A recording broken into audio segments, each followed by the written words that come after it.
Hello.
Hello, welcome to TC Weekly Live. I'm Leah, here to bring you some of the latest work from the students in the DMT program at NWTC. Whatever, way to steal my spotlight. But there's one place where you can't outshine. Good one, Priscilla. No, really. From now to December 23rd and December 26th through the 30th on Fridays, Saturdays, and Sundays from 5 to 9 p.m. Plus at the Garden of Lights. Plus, students can get up to 6 tickets for a discounted price. And when I go, I'm going to dance the whole way through. Okay, but just don't break a leg.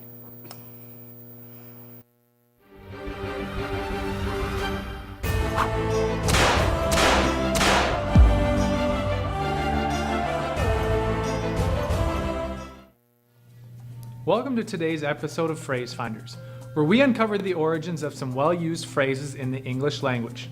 I'm your host, Evan Lloyd. Today's phrase is break a leg, as in what performers say to one another before they go on stage. Superstition has it that if you wish someone good luck before they go on stage, it's bad luck. So to tell someone break a leg is actually telling them good luck, have a good performance. Interestingly enough, there are actually countless theories as to where this phrase originated. Breaking the leg is actually an archaic slang for bowing. To bow or to curtsy would be to break the line of the leg. At the end of shows, pleased audiences would applaud, and that would give the actors more chances for curtain calls, more chances to bow and break their legs. It was said that in ancient Greece, instead of applauding, audience members would stomp their feet on the ground. The performers made it their goal to have such a great performance that the audience would stomp so much and so hard that they would break a leg. This is similar to the origin theory from Elizabethan England. Instead of clapping, it's said that they banged their chair legs on the ground. Again, if they did this for a long enough time, they could break a leg of the chair. Hals- und Beinbrech, or break your neck and legs, is what German World War I fighter pilots would say to one another before flying into battle. After the war, this morphed into the theater from the battlefield. The vaudeville theory, which is my favorite theory and the one I find most plausible, goes something like this. In the days of vaudevillian theater, the theater would often book far more actors than they could possibly put on stage in one night. Actors who got on stage got paid, and actors who didn't did not get paid. Therefore, those actors who physically broke the leg, a leg is the name of a curtain that hangs on the side of the stage. If an actor would break or pass that leg, they would be on stage, and therefore they would get paid. Hence, breaking a leg would be a good thing, because you would get paid for that evening's work.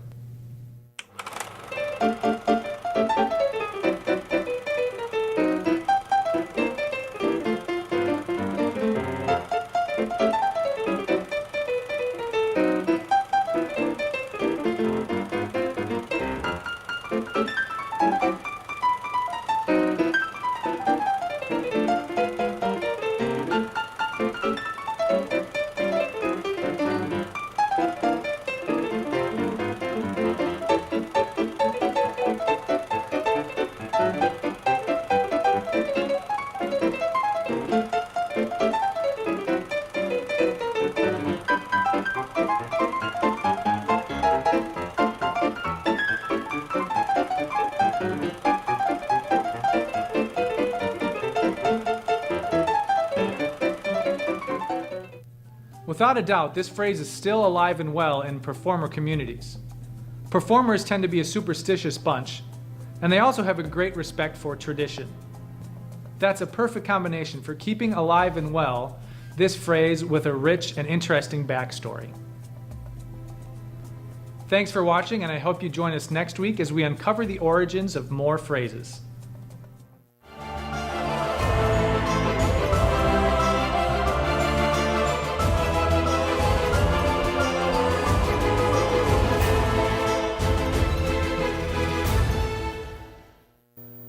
Thanks, Phrase Finders. Hey, I was thinking, if you did break your leg, you could always just travel back in time so it'd be healed. Good point. Speaking of which, To Be Determined's episode talks about time travel.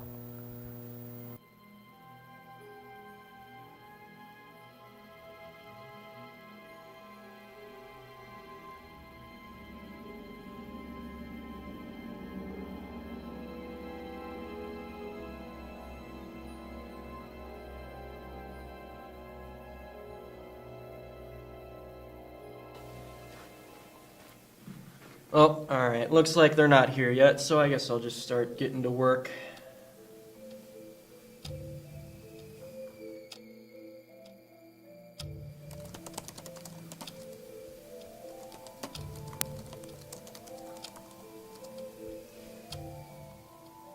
Calvin? Hey guys, where are you streaming from? I'm a time traveler. Well, was a time traveler, but now I'm stuck. We are time travelers, and this was recorded in 1969. 1969, huh? That's when you recorded this? Afraid so. I've seen this video before. Quite possibly. But you're replying to me. How do you know what I'm going to say before I say it? People assume that time is a progression from cause to effect. But in a non-linear, non-subjective point of view, it's actually just a ball of stuff. Okay, so if you know what I'm going to say before I say it, what am I thinking about right now? Damn, they're good. We are actually reading your responses off this piece of paper. Where'd you get that? From your idea of the future. I found a time machine. I found a time machine. So, who wrote it? You're writing it at this moment, right now. Look at yourself.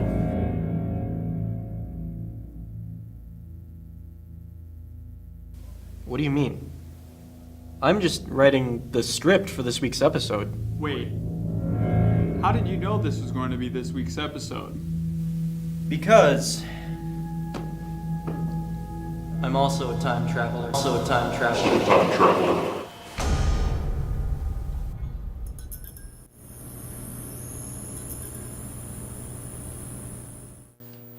Wow. Yeah. Did you see my Facebook post yesterday? Yeah, totally didn't miss it.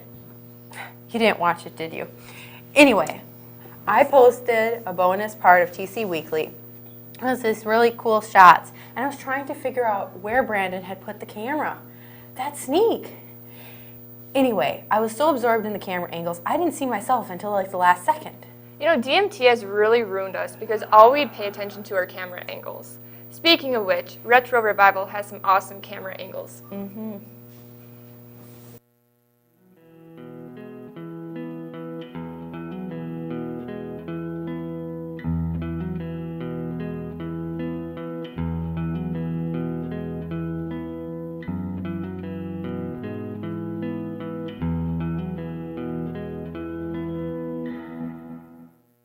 Welcome to Retro Revival. This is the HM2, otherwise known as the Boss Heavy Metal Distortion. It is a guitar pedal, but it can be used with other instruments.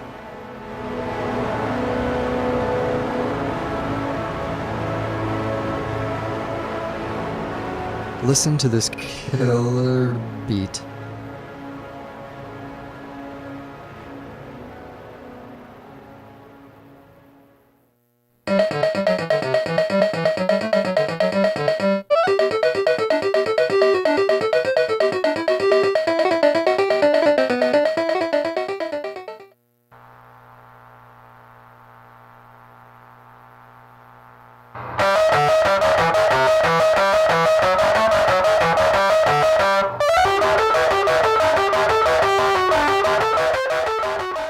This pedal was in production by Boss from 1983 to 1991.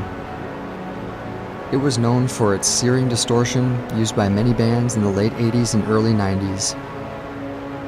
It became the sound of Swedish death metal, made famous by Entombed, At the Gates, and Nihilist.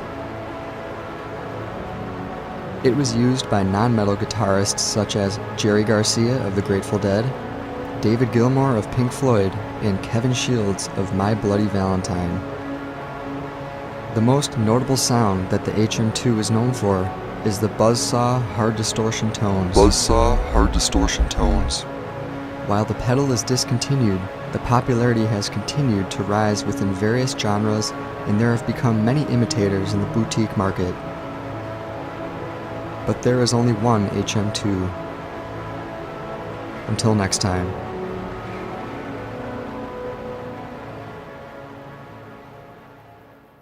You know, I like how well Retro Revival works together as a group. It's too bad not every group works together as well. What do you mean? Watch.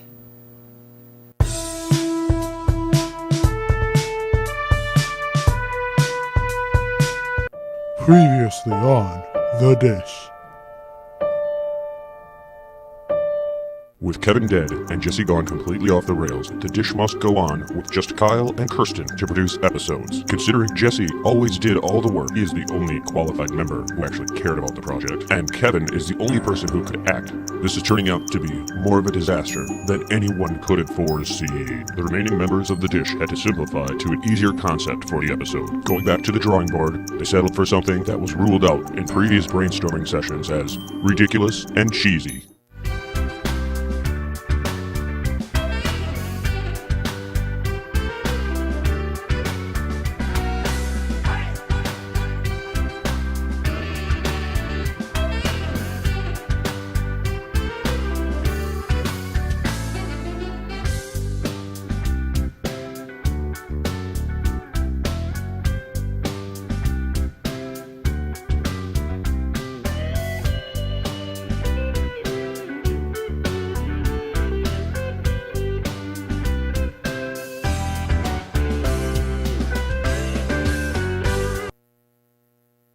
on, Kirsten. Let's get together. Come on, we gotta do this. We gotta, even though he's gone, we still have to film. I'm going to teach you how to make cereal. First, you'll need a bowl. Second, you will need cereal. I like red berries because Kevin's favorite color was red. Alright, cut. We're gonna have to redo it. I can't do this. Well, you need to focus and get it together. Put the milk in the bowl. Why wouldn't you put the That's cereal enough. first? You put me in front of the camera. Yeah, maybe we Think should we all call. know Maybe what's we should coming call Jesse, because obviously we can't do it ourselves. He's gone. Get over it.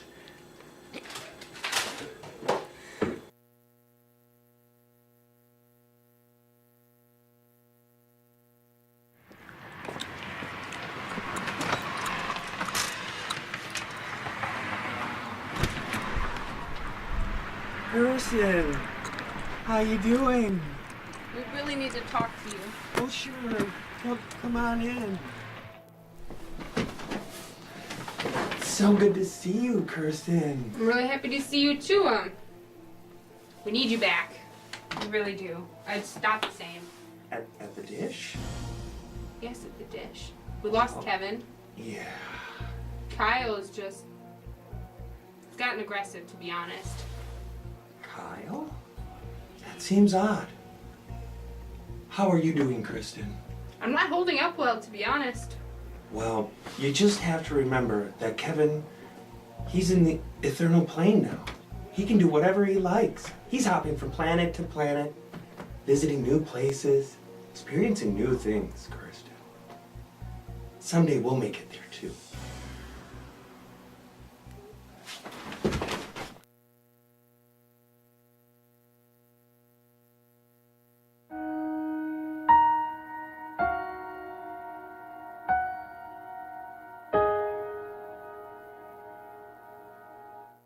Did you bring flowers? Oh, did you? No. I thought you were bringing them.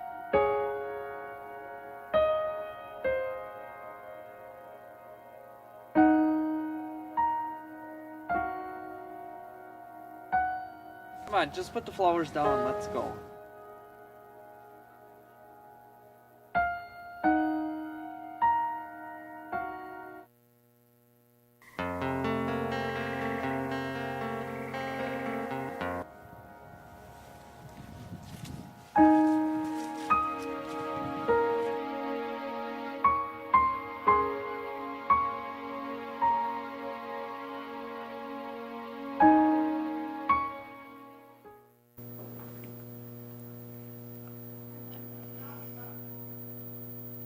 I see what you mean. Hopefully the dish can pull it together.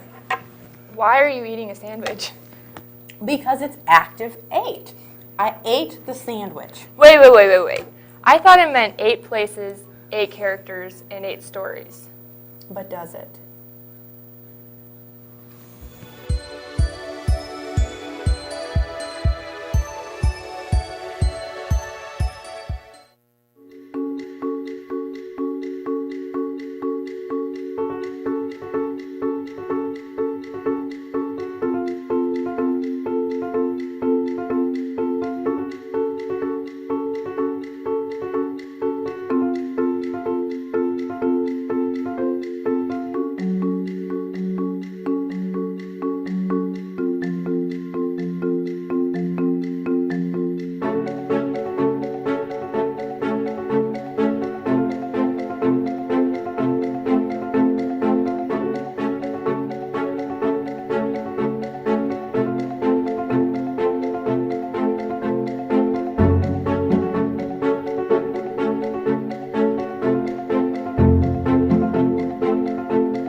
Hey Priscilla, say this.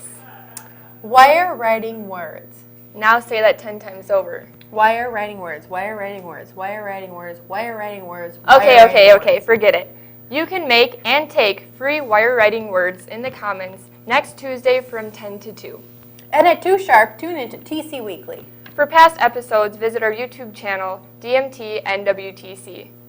And Facebook, Snapchat, Instagram, and Twitter. I'm Leah, and thanks for watching this week's episode of TC Weekly.